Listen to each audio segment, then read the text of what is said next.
بڑی خبر، ایک طرف مذاکرات کی گردان تو دوسری جانب دھڑا دھڑ کیسز کی بھرمار، ایک کے بعد ایک کیس میں فرد جرم لگ رہی ہے۔ آج اڈیالہ جیل میں جی ایچ کیو حملہ کیس کی سماعت ہوئی تو بانی پی ٹی آئی کو انسداد دہشت گردی عدالت میں پیش کیا گیا، جبکہ شاہ محمود قریشی کو کوٹ لکھپت جیل سے اڈیالہ جیل لایا گیا۔ سماعت ہوئی تو عدالت نے مزید 14 ملزمان پر فرد جرم عائد کر دی۔ فرد جرم کا سامنا کرنے والوں میں وزیر اعلیٰ کے پی علی امین گنڈاپور، شاہ محمود قریشی شامل ہیں۔ ان کے علاوہ شبلی فراز، شہریار افریدی اور کمل شوزب پر بھی فرد جرم لگ چکی ہے۔ سماعت کے دوران ملزمان نے صحت جرم سے انکار کیا۔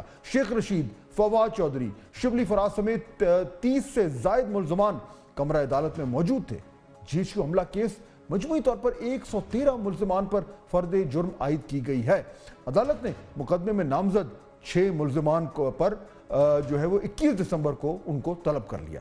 ادھر علی امین گنڈاپور نے جیل ہی میں اپنے بانی پی ٹی آئی سے ملاقات بھی کی۔ علی امین گنڈاپور کہتے ہیں کہ سول نافرمانی کی تحریک پر بانی سے مشاورت ہوئی۔ امید کرتا ہوں کہ سیاسی جماعتیں اور اسٹیبلشمنٹ کوئی حل نکال لیں گی۔ ہفتے تک دونوں جانب سے مثبت پیش رفت کی امید ہے۔ امیدیں اور پیش گوئیاں اپنی جگہ، لیکن زمینی حقائق یہ ہے کہ کیسز تیزی سے اپنے منطقی انجام کو پہنچ رہے ہیں، جبکہ ساتھ ہی ساتھ حکومت اور پی ٹی آئی کے درمیان مذاکرات کے نام پر کئی دنوں سے گفت و شنید کا سلسلہ بھی جاری ہے۔ کبھی مشروط تو کبھی غیر مشروط ڈائیلاگ کی باتیں ہوئیں، کبھی حکومتی سائٹ سے تو کبھی تحریک انصاف کی جانب سے تند و تیز جملے کسے گئے اور ایک دوسرے کو ان کا ماضی بھی یاد کرایا گیا کہ مذاکرات سے پہلے ہی ڈیڈ لاک کی صورتحال پیدا کرنے کی شاید کوشش کی گئی۔ مذاکرات میں پہل کس جانب سے ہونی چاہیے، اس ایشو کو ابھی خاصی ہوا دی گئی ہے۔ ناظرین، پھر ہوا کچھ یوں کہ دونوں جانب سے محسوس کیا گیا کہ اگر سب کچھ ایسے ہی چلتا رہا تو تلخیاں اور رنجشیں مزید بڑھیں گی اور اس میں ملک، حکومت اور پی ٹی آئی سبھی کا نقصان ہوگا۔ حکومت کی جانب سے اب تک زیادہ تر موقف یہی رہا ہے کہ پی ٹی آئی مذاکرات کے لیے سنجیدہ نہیں ہے، نہیں پی ٹی آئی مذاکراتی کمیٹی کے پاس اختیار اور فیصلوں کا مینڈیٹ ہے۔ دوسرا، پی ٹی آئی کبھی دھمکیوں اور کبھی سول نافرمانی کی بات کرتی ہے، ایسے میں ان سے مذاکرات کیسے ہو سکتے ہیں؟ جبکہ دوسری جانب تحریک انصاف کا موقف یہ ہے کہ حکومت مذاکرات میں دلچسپی ہی نہیں رکھتی، لیکن ان سب باتوں کے باوجود ایسا ضرور محسوس ہو رہا ہے کہ پس پردہ بیک چینل پر رابطے ہیں اور کچھ نہ کچھ شاید ضرور چل رہا ہے۔ گزشتہ روز ہمارے شو میں حکومت کے قانونی امور کے مشیر بیرسٹر اکیل ملک نے مذاکرات کے حوالے سے حکومتی لائحہ عمل سے آگاہ کیا کہ حکومت کی جانب سے بھی ڈائیلاگ کے لیے بات چیت چل رہی ہے، جلدی حکومتی مذاکراتی کمیٹی بھی تشکیل پا جائے گی۔ ایشوز پہ بات ہو سکتی ہے and I am very clear on this and I think the entire government is very clear on this even کہ سو مچ سو آپ نے حلقوں کے اوپر بات کرنی ہے، آپ کی ریزرویشنز ہیں، حلقے بھی کھل سکتے ہیں، وہ بھی کوئی پرابلم نہیں ہے۔ حلقے کھولنے کو تیار ہوں گے؟ حلقے کھل سکتے ہیں بالکل، اور وہ اس میں کوئی ایسی بات نہیں ہے۔ انفارمیشن منسٹر صاحب نے on the floor of the house کہا ہے کہ اگر آپ کی یہ ریزرویشن ہے 47 والی، یہ بھی بات ہو سکتی ہے اور ہم بالکل اس پہ بات کر سکتے ہیں، جہاں پہ آپ کوئی ایسی ایران کی 47 کے اوپر پوری فورنسکس ہو سکتی ہے، بالکل بات ہو سکتی ہے۔ اب حلقے کھولنے کی بات ہے نا، عمران خان صاحب نے بھی 35 پنچر کہے تھے تو وہ ہلکے کھلے۔ آپ کانفیڈنٹ ہیں کہ فارمز کھلیں گے اور آپ پھر بھی بچ جائیں گے؟ جی بالکل۔ بیرسٹر اکیل کی گفتگو سے ظاہر ہوا کہ آنے والے چند دنوں میں مذاکرات کی کوئی نہ کوئی شکل شاید ضرور نکل آئے گی۔ بیرسٹر اکیل کی اس بات کی تصدیق جو ہے وہ رانا ثناء اللہ بھی کر رہے ہیں اور امکان بھی انہوں نے ظاہر کیا کہ پی ٹی آئی اور گورنمنٹ کے درمیان مذاکرات اتوار کو شروع ہونے کا امکان ہے۔ پی ٹی آئی کی طرف سے ان کی مذاکراتی کمیٹی بھی اس کوشش میں ہے کہ بانی سے مزید ہدایات مل جائیں۔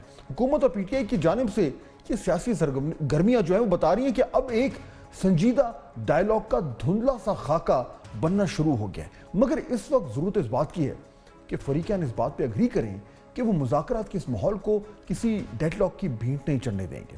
جیسا کہ اپوزیشن لیڈر عمر ایوب کے لہجے میں آج پھر ذرا تلخی دیکھی گئی، جنہوں نے کہا کہ جس نے مذاکرات کرنے کرے وہ کسی کے پاس نہیں جائیں گے۔ اعظم عمران خان صاحب نے مذاکراتی کمیٹی تشکیل دی، بنائی اور کہا کہ آپ کوئی مذاکرات کرنا چاہتے ہیں تو یہ لوگ ہیں اور یہ بات چیت کریں گے، اور اس کی وہ چیئر جو ہے انہوں نے مجھے بنایا۔ حکومت اس چیز میں انٹرسٹڈ نہیں ہے، ان کا کوئی اس میں کوئی دلچسپی نہیں ہے، تو ہم کسی کے پاس نہیں جا رہے ہیں۔ ہماری ٹیم جو ہے بنائی ہوئی ہے، اس نے بات کرنی ہے تو کرے، نہیں کرنی نہ کرے۔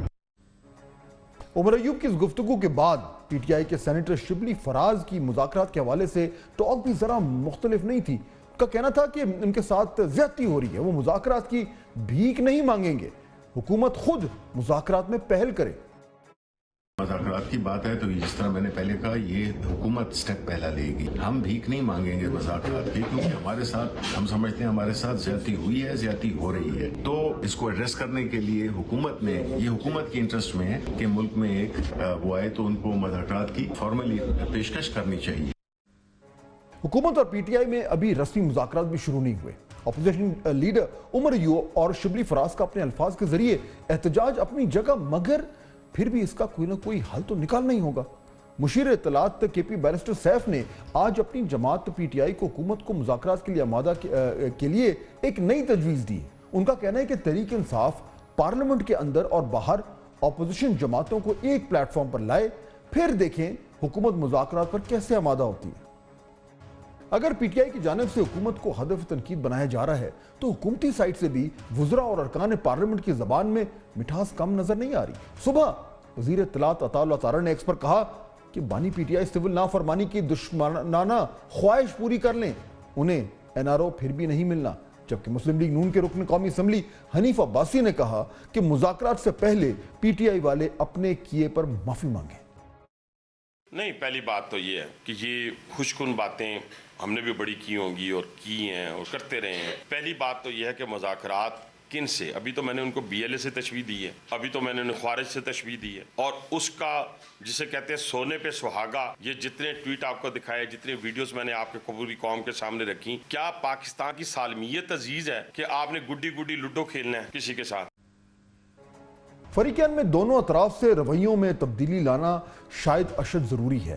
اس صورتحال میں اسپیکر قومی اسمبلی اور چیئرمین سینٹ ثالث کا کردار ادا کر کے ان مذاکرات کو کامیابی سے ہمکنار کر سکتے ہیں, کیونکہ اسپیکر قومی اسمبلی سردار ایاز صادق گزشتہ روز حکومت اور تحریک انصاف کے درمیان سہولت کاری کی آفر بھی کر چکے ہیں, اور آج بھی انہوں نے برملا مذاکرات کو ہی مسائل کا واحد حل قرار دیا اور کہا کہ ہمیں ماحول کو بہتر اور ٹھنڈا رکھنا ہے اور راستہ بنانا ہے, مل جل کر تلخیوں کو کم کرنا ہے.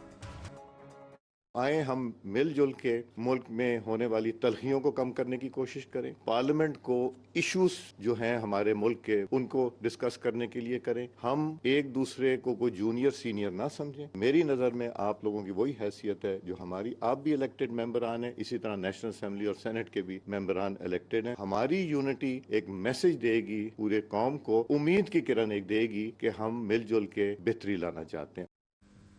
اسپیکر قومی اسمبلی کے ڈائلاگ کے حوالے سے یہ بات بڑی بیلنسڈ ہے, کیونکہ مذاکرات سے ہی رستے بنتے ہیں, جمہوریت آگے بڑھتی ہے اور ملک مستحکم ہوتا ہے.